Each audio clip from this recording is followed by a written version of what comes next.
Hey, welcome to the show, everybody. My name is Mike. This is the Leadership Toolkit. As you know, this is your definitive leadership growth podcast. We have an opportunity for you to listen in on people's successes, sometimes on their failures, for them to share stories, people from all different verticals of business to affect change in you. And therefore, that allows you to affect change in others. So today, I'm really excited to bring an amazing guest to you. Vaughn with Sequence Consulting. He's been a professional consultant leader for over 23 years. Him and his wife, Lisa, left their consulting firms in 2001 to start Sequence Consulting. And they consult with companies worldwide, Fortune 500 companies such as IBM, Google, Allstate, and Citi. One of their biggest driving forces is for transformational change and to affect people so that they have a growth mindset in business and leadership. So I'm excited today to bring to you the one and only Vaughn. Welcome to the show today, Chris. Thank you so much, Mike. It's great to be here. Well, if you would do me a favor and just spend a couple of minutes, and would you fill in some of that background story for me? What's your background in business and how that led you to entrepreneurship and some of your leadership experience? And we'll get into having a conversation today. Yeah, that sounds great. Oddly enough, my training was as a philosopher. Okay. True story. That is a life choice that some people make. When I got out of college, I wanted to teach philosophy, and I got my PhD at Indiana. I was smart enough to get the degree and not smart enough to realize that philosophy wasn't the most lucrative life path. So I needed a plan B. My first job was working on a help desk for a technology company, helping secretaries do word processing. But that was the jumping off point for consulting. I worked my way into the consulting wing of the organization, worked my way up, and ultimately was recruited into one of the fastest growing consulting firms in the 1990s. One of the first firms that brought together strategy, technology, and branding in a really unique way. And I was there for 10 years, made partner very quickly. That's where Lisa and I met and fell in love and got married. And then we quit in 2001 to start Sequence Consulting, focused exclusively on membership organizations. So we are association growth experts is the work that we do. And let me talk just a little bit about associations and what they do. Most people don't know an awful lot about that. Everyone's heard of the big associations: American Medical Association, American Bar Association, American Dental Association, but may not really be aware of what they do. There is an association for literally every single walk of human life. And sure. Whatever walk of life you're in, there's an association behind the scenes, bringing it together, making things happen, and moving things forward. For example, IEEE is an organization that, among many other things, develops the standards that make things like Wi-Fi and mobile phones and autonomous vehicles possible. There's thousands and thousands of these standards developed by volunteers over the last 100+ years that make all that technology possible. For example, American Medical Association writes the code of ethics that all physicians have to live up to. Every bit of scientific or technical research that's been shared in the last 150 years has been published by an association, a not-for-profit organization. And I could go on and on about the work that they do, but they are the organizations that bring these people together to share new ideas, to exchange information, to develop standards and processes and ethics that make modern life possible, honestly. And we believe as an organization, we know our clients touch millions of members around the world and billions of people in their lives. And by making them better, we are making the world a better place. So our mission as an organization is to help membership organizations achieve transformational growth through in membership and revenue, through expert research, marketing, and strategy. And that's the work that we do. We've been doing it for 23 years. And we're still at it. We're still married, which the greater accomplishment in our life. But we've been privileged to work with some of the largest associations in the world. Over half of the top 20 associations are our clients. But we work, as you said, with associations of all kinds, from yoga teachers to horse owners to hotel operators to real estate people to you name it. What they have in common is the growth mindset, right? They want to make transformational change, and they're willing to do the work to get there. So that's actually really phenomenal. I didn't realize you were on that large of a scale when we started talking. Like, that's massive. Yeah. And so it's one of those things that sometimes it's probably tough for people to wrap their minds around, because when you're going into something like that, are you and your consulting agency, Chris, are you working then, one-on-one? How do you even start that process? Like, because you're talking about American Medical Association, it's huge. So Yeah. when you're saying, hey, we consult with this association, who do you start with? Where do you start when you begin to interface with an entity like that? We usually start at the top. Associations are really interesting creatures, and they have really unique leadership challenges, which I would love to talk to you about Yeah. a little bit. They're unlike other organizations. I wrote an article a few months ago called titled "Why Associations Are Better Than Corporations," and the title was a little tongue in cheek, but I kind of meant it at the same time. Sure. Associations aren't one thing, right? If you think of a company, we make widgets, right? Or we sell bread, or whatever it is that we might happen to do. Associations don't have one mission, right? An association, right, they'll have a membership. They may have a publishing company. They may have an events business. They may do training. They may have a charitable foundation. They may have an advocacy. They may have all of the above. And organizations like American Medical Association do. So affecting change in an organization like that is very complicated. It's the kind of complexity that you typically won't find except in, IBM or General Electric or some of the biggest organizations. But even the smallest association has those kinds of challenges. And they're not measured by profit. They're not measured by bottom line. They have what we call a triple bottom line. It's membership, mission, and money. So you have a membership that you need to grow and serve. You have a mission that you need to accomplish in effect in the world, and then you need the money to make that happen. So those are some of the goals that our clients are trying to meet too. And the last thing that makes them very tricky is they're run by volunteers. Ultimately, sure, there's a professional staff, but the board are all volunteer members, and they might be very large. So you have to keep the board and the members and the staff on the same page in order to make anything happen and move forward. So the consulting challenge there is interesting, and we've gotten really good at it over the years. But this is the kind of change that has to come from the top. So we're usually working with the senior executives who have a vision for growth, right? Or they have challenges around growth, and they're really looking for someone who understands organizations like that, knows how to influence change, and bring the entire organization along in the right direction. As you're speaking, here's what's awesome. So my background is automotive. I've been in the automotive industry for 20 years. And so it's interesting as you're speaking, like I think about the independent automobile dealers associations, because there's an association for each state, National Automobile Dealers Association. And as you're saying that, and it brings to new light for me, because when you're in that vertical of business, it's like, well, everything sort of runs. But as you're talking about it, I'm going, well, wait a minute, I guess like there's all these other moving parts that have to take place. And that's the thing that's unique, is like you said, there's a lot of volunteers. So how do you say you're going into an association, whether it be something large, American Medical Association, an independent automobile dealer association, do you then, because it's one thing to have a person that you said, hey, we've got somebody that they've got a vision and they want to move forward. How do you help them to grow their influence? Do you advise them on growing your influence? Do you advise them on specific processes? What's your approach when you start in on something like that? Yeah, our approach is very data driven. We do a lot of research. We do a lot of qualitative research, which means we talk to a lot of members and non-members to understand, what do they want and what do they need and how do they feel about the organization.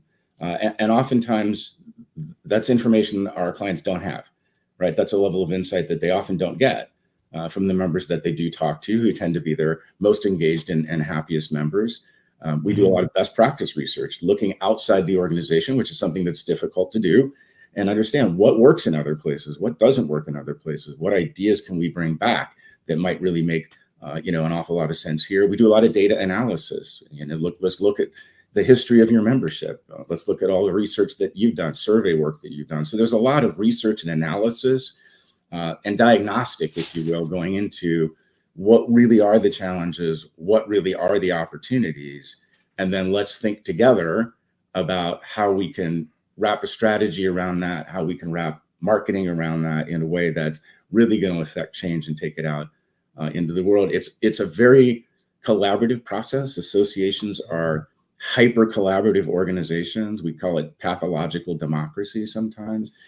All those moving parts that I talked about really have to agree. I mean, at the end of the day, they have to be aligned on whichever direction you're going to go.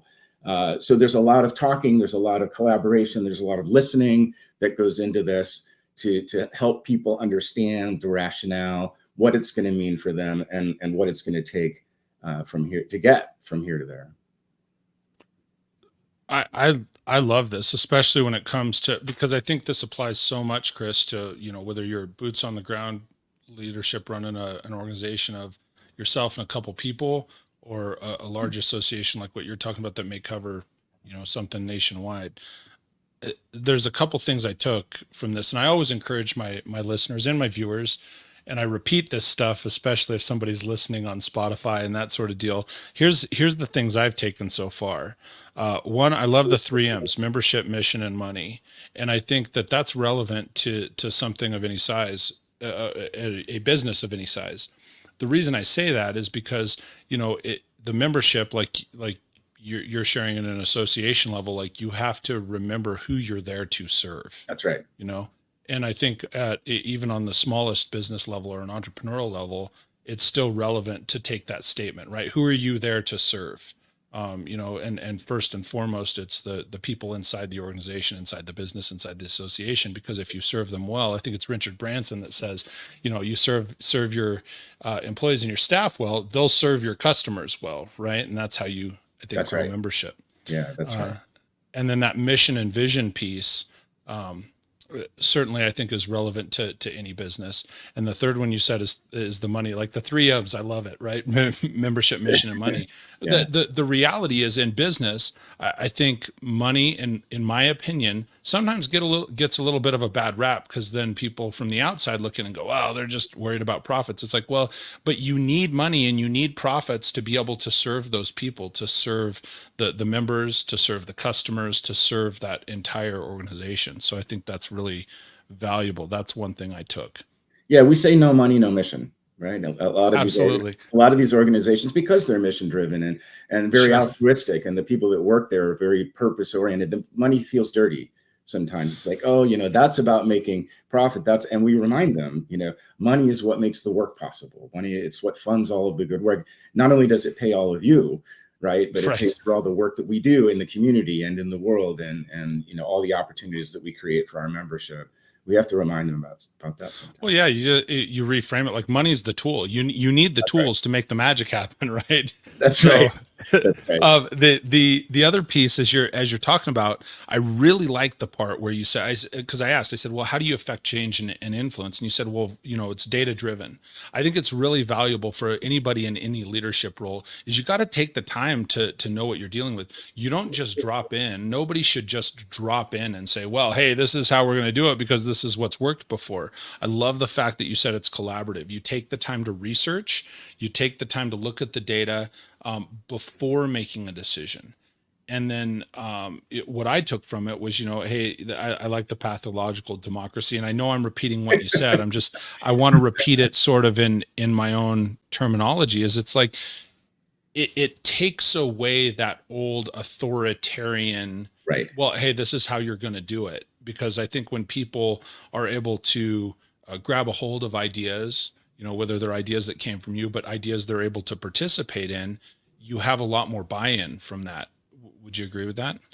Yeah, absolutely. I think other organizations have a lot to learn, from associations and not-for-profits. I think they do things really well. People from the outside might think, oh, that's not for profit, it must be easy. It's really anything but. Right. In our experience, it's actually much harder. Some of our best clients have come from for-profit into the not-for-profit, and it's like landing on another planet. I mean, it really is. It's like an alien space, and it takes them a couple of years to get into the groove of how things actually get done. And the key, I think, one of the takeaways for leadership from these organizations is the power of influence. It's the only way things get done in this organization. You cannot tell people what to do. They're not wired that way. The culture doesn't work that way. You have to bring them along. You have to influence them, sometimes in subtle ways, right? And sometimes over time, to get people to where you want them to go. And the very best association leaders are masters at that kind of influence. And it's really a wonder to watch them work, and how they affect that kind of influence quietly and subtly, and sometimes without you noticing that they're doing it. I mean, I think it's really instructive for people whose organizations are not consensus driven, right? Or not that kind of collaborative. I think there's a lot to learn. I definitely agree with you there. I've been involved with a couple of nonprofits here locally in the past. I serve on the board for the Institute for Social Impact. I was involved with the Better Business Bureau. And I think there's, at least from my experience, from what I saw, and as you're bringing up, hey, influence, it's heavily relationship driven. Like you're in alignment with the relationship and the purpose with one another so that you can move in the same direction. So one question I have for you: what happens in an association, in an organization? How do you advise somebody to approach? What happens if you have someone that's just locking their legs, and you've got most people that are saying, hey, the vision is headed this direction, we're all going to move together, but you have somebody that's giving resistance? What's your recommended approach to address that? It happens all the time. I think one part of it is to come back to the mission, right? That's the thing we all agree on. We're all here for the same reason. We all share the same purpose. We all want to affect the same kind of change in the world. That's the starting point, right? For a conversation. You go back to the data, right? And say, this isn't just us talking, right? This is what the data is telling us. This is what your members are saying. We'll quote the membership team, but this is what they said in their own words. We'll look at other organizations and say, it's working here, and it's working here, and it's working here. It's okay. It'll work here too.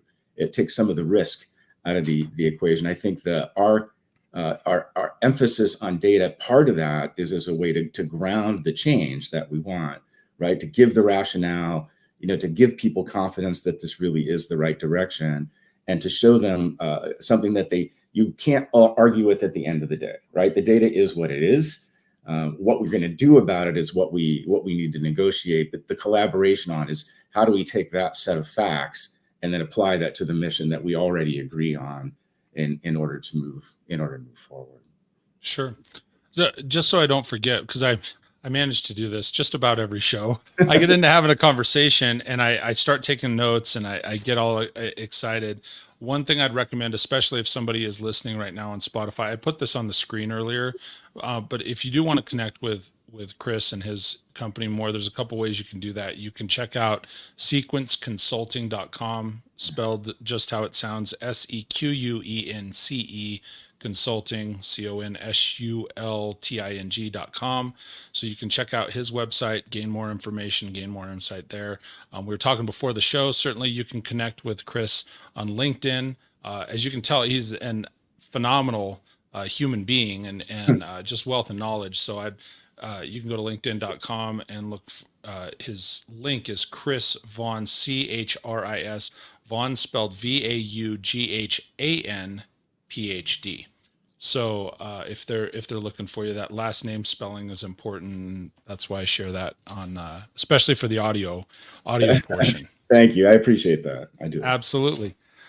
So, you get into this association, everybody starts going in the group. Do you ever get into a position and say you're going in here, you're dealing with these higher level executives? You stated earlier, you commented earlier that, we go in and we talk to the members a lot so you can get what they want and need. Mm-hmm. And then one thing I picked up on, and I want you to expand on this a little bit for me, is you said sometimes the people that are on the inside, they don't necessarily see that. Why do you say that? Why do you say that the people that are in that executive level may not have that conversation? Is it just because they're talking to the most engaged members all the time, or what is that? Can you expand on that for me? Yeah, it's a great question. I think it's true of any organization. We have a saying, it's hard to read the label when you're sitting in the jar, right? I mean, it's difficult in any organization.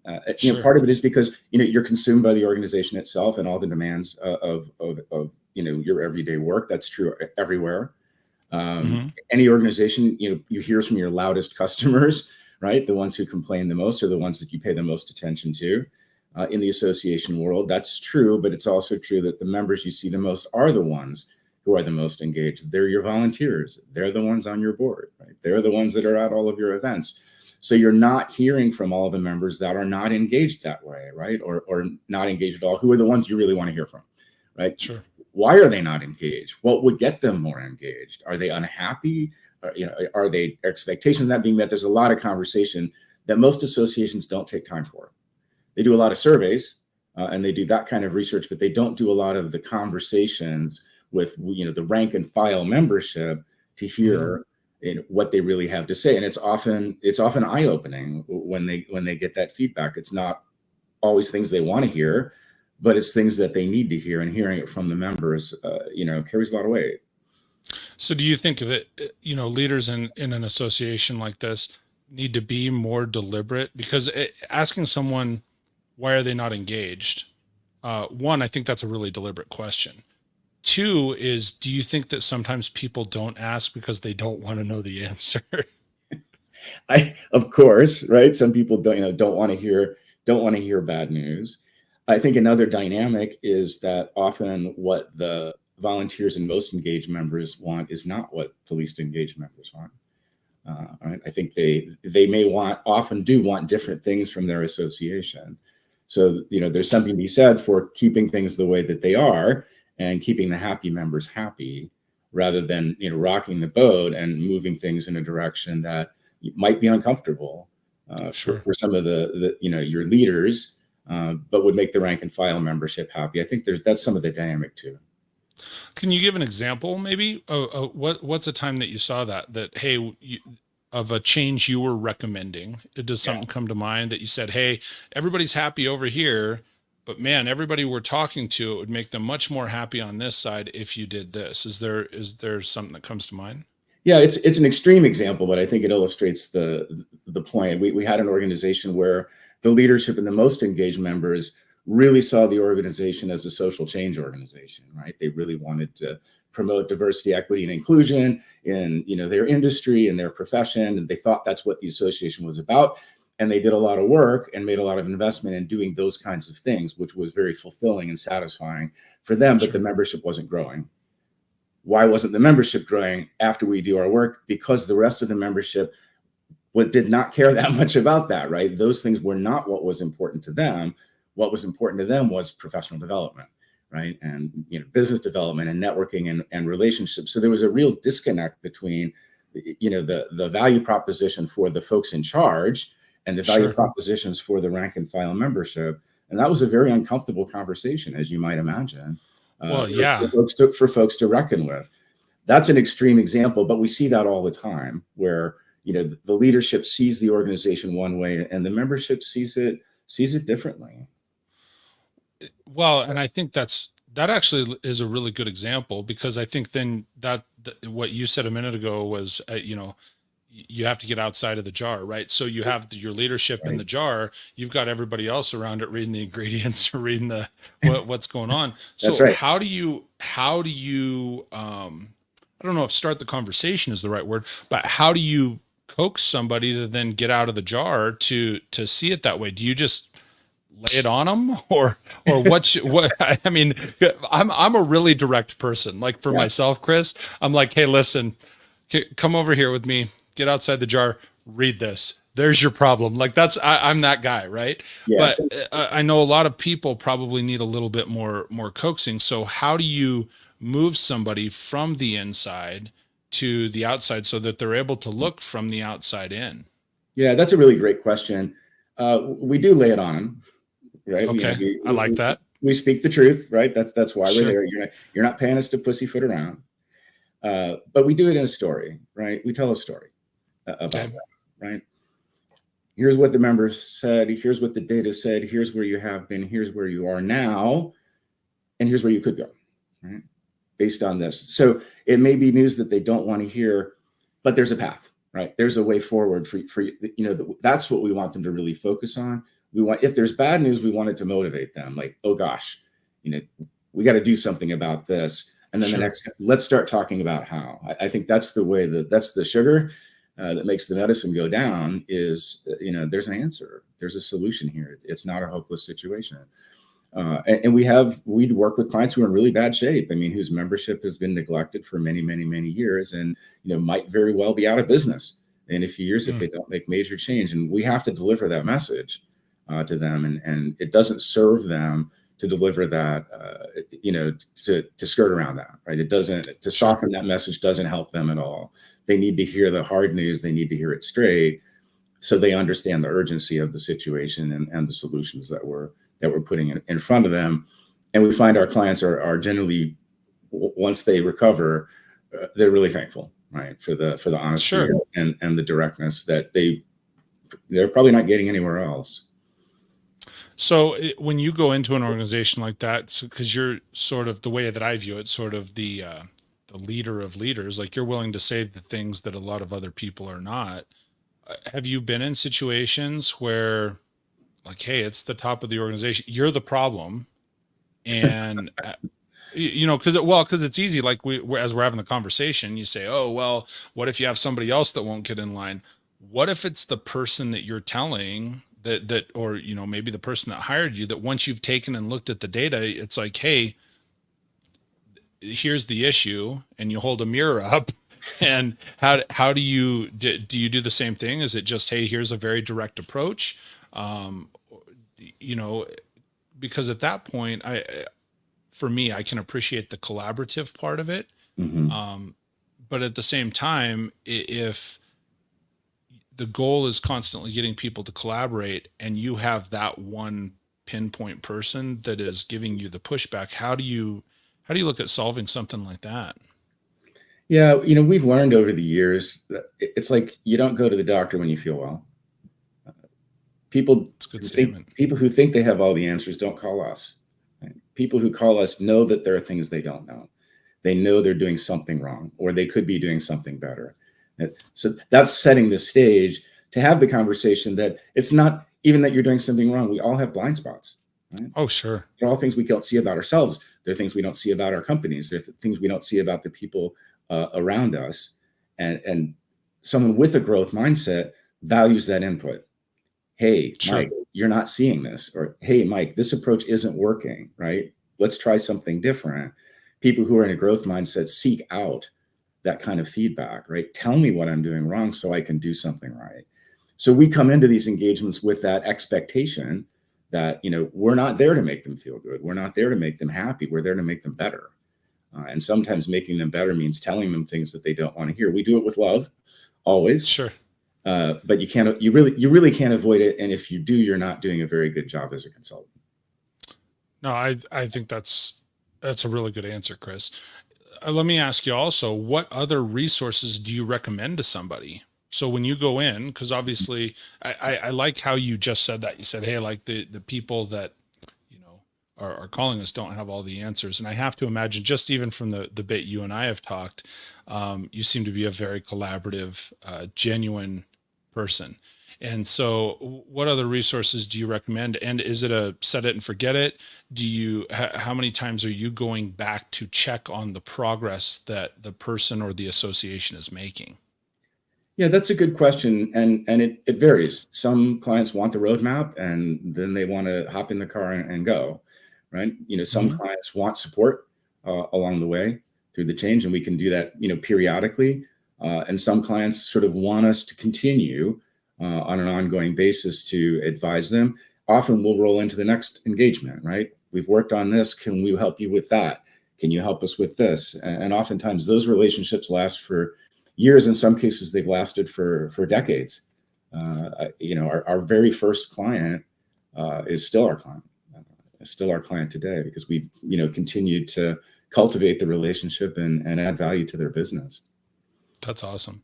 So how do you, from a, I guess, a consultant and sort of entrepreneurial perspective, how do you monitor or measure? Do you, going back to somebody, you say, hey, or you do need us, or what if somebody doesn't call you, but you have that relationship and you're like, hey, you know what? I think I should say something to this individual or this association. Do you ever end up in that situation, or pretty much you're directed at the feedback they're giving you? No, our goal is to establish long-term relationships, right? Whether you're paying us or not. I mean, we say once a client, always a client. I mean, that's the way we feel about you. We're invested in your business, we're invested in your success, and we're going to help you every way that we can. If you want to hire us again, that's great. We would love that. We would love to work with you, but we're still going to be looking out for you, whether you make that choice or not.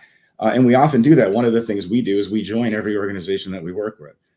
You would be Really? surprised how few organizations join as members of their own organization. So they really don't have no idea what the member experience is.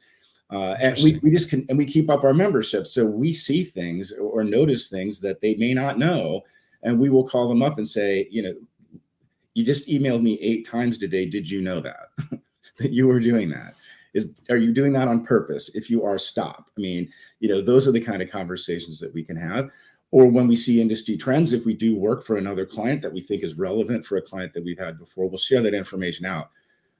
Often we introduce our clients. It's one of the things I enjoy the most, honestly, about this work. And one of the things they get the most value out of.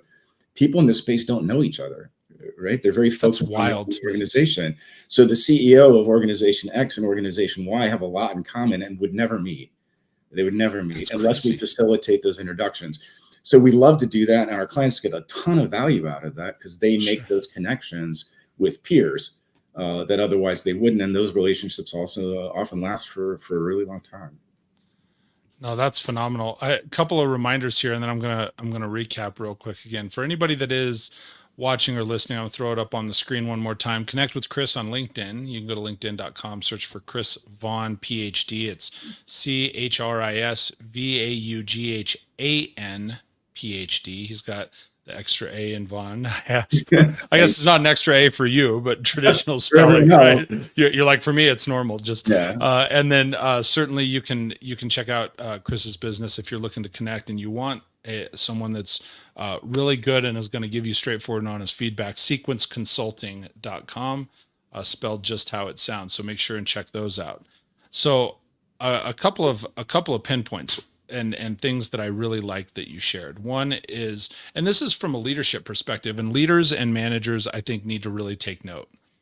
The fact that you said we invest in their success, I think that's one thing that is often common for people.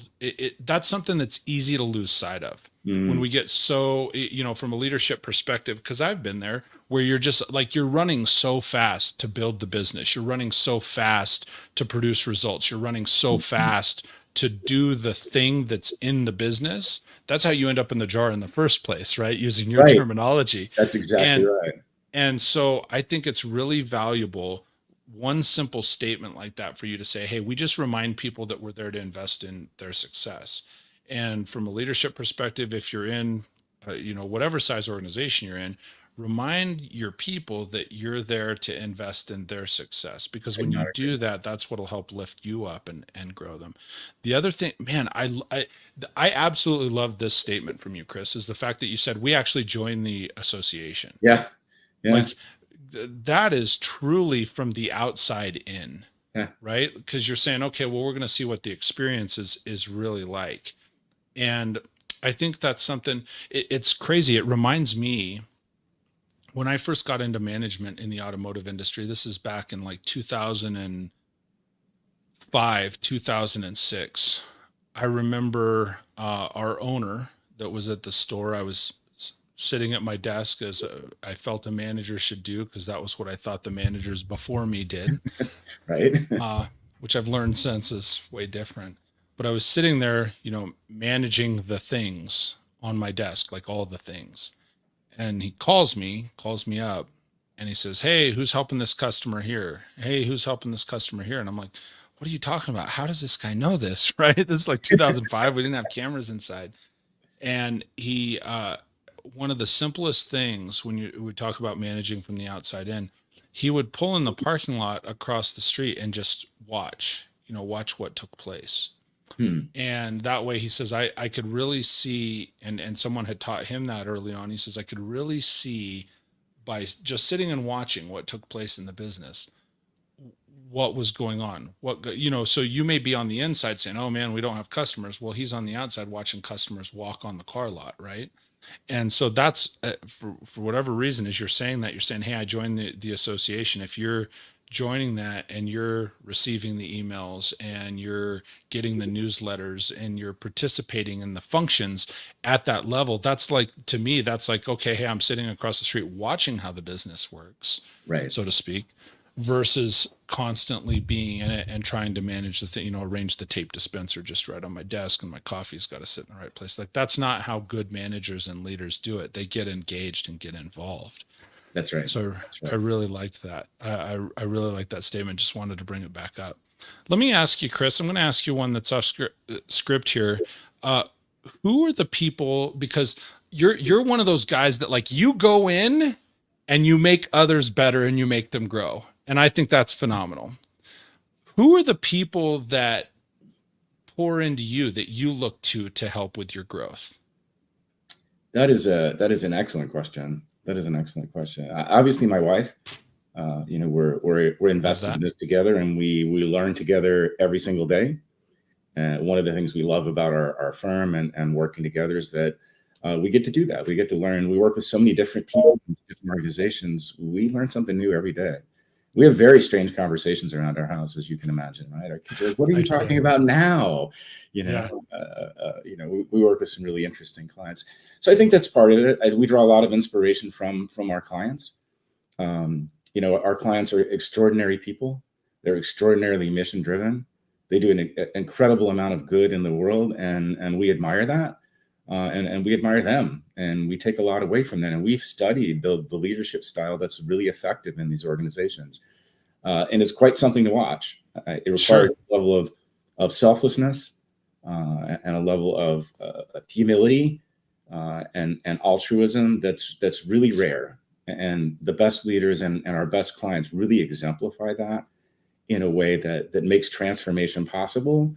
And it's just a joy to help them do it, right? It's immensely satisfying to help someone like that achieve the transformation that they want for their organization.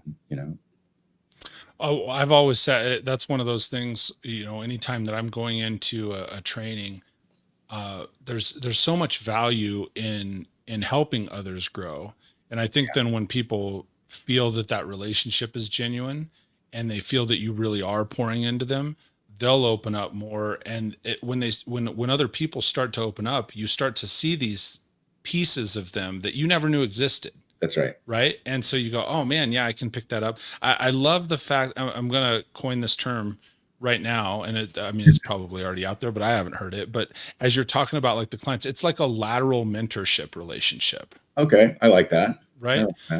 Because the fact, like, so often, I'll talk to people and it's like, oh, who are your mentors? And we look for people, but at some level, like I said, I love the way that you operate and you're spending so much time mentoring others. But at some point, I feel like that relationship opens them up to you, and you're allowing to pick up these other pieces of growth. And I love the fact that man, my wife is the same way. Like, that is, when you have a good spouse in your life, that can grow you more as a person, as a business person, as a businessman. I mean, I so agree with that. Men here, that is, there is no replacement for that. Absolutely. There's not. People ask us, how do you do it? Like, how do you guys work together? My wife and I could never do that. We would kill each other. And Lisa and I are like, how could we not? Right? That's how we feel about it, is how could we not work together? I mean, it's we feel like we were meant to do this together, and it's just a ton of fun, and it's so satisfying. And when we say we're mission driven, we really mean it. And at the end of the day, we feel good about it because we know we've done some good for people who are doing something good. It's a really good feeling. Yeah, no, and I think that's one of the biggest keys. I mean, you grow to that level over time when you feel you can really contribute for anybody. At first you're contributing to yourself and you're working, you're trying to make that name. but for anybody, I'll speak for myself. Like I know as I get older, it's like, hey, what can I do to contribute and grow somebody else? Because you experience and you feel that win with Mhm. them. So I really admire you for that, because I Well, thank really you. do. That it's just Thank you. it's phenomenal that you can do that for others. Um, Gosh, there was another question I was going to ask you here, and I had it written down. I got so many scribbles on here. So well, let me ask you one other piece. And this is again, this is off script. Not that we have a script at all. It's fine. How does someone like you, like yourself, who I feel just from the time you and I have known each other, like you have a ton of amazing influence with some big organizations, some big associations, like the just who you are, Chris, not just on paper, but after speaking with you, is impressive as a Oh, person. really? How do you start your day? What does a morning look like for you? Because for me, I feel like, okay, if I'm getting up and I got so many things going through my head, how do you keep yourself grounded, and how do you start your mornings and your days, and how would you advise maybe others? Wow, that's really that's an excellent question. Um, I touch base with my team. I mean, honestly, my team is very grounding. My wife, obviously, but the folks that we work with on our team who are very dedicated and very committed and they share our passion for and purpose here. Um, and being with them, connecting with them is very grounding for us, and we hope it is for them too.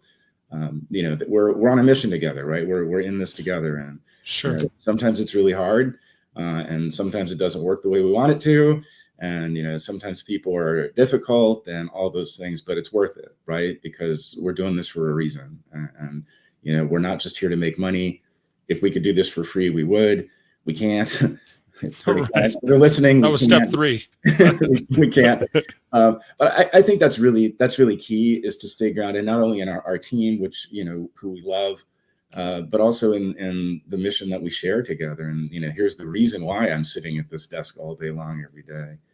Sure. We're trying to make good stuff happen.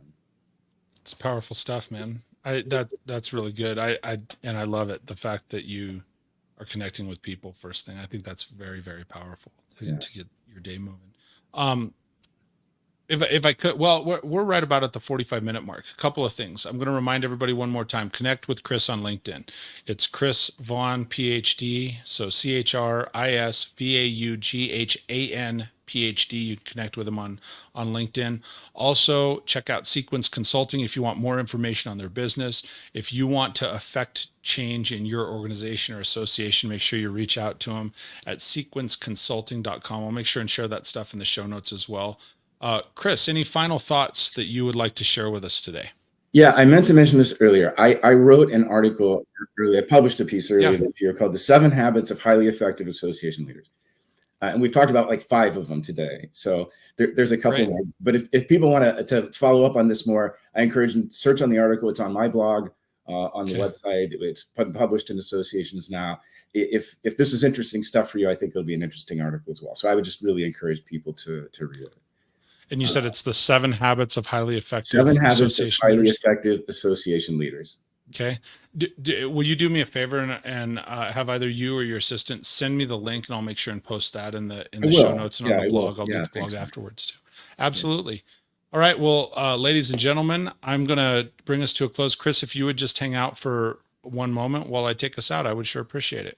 Yeah, my pleasure. Thanks so much, Mike. Absolutely. Thanks for joining me today.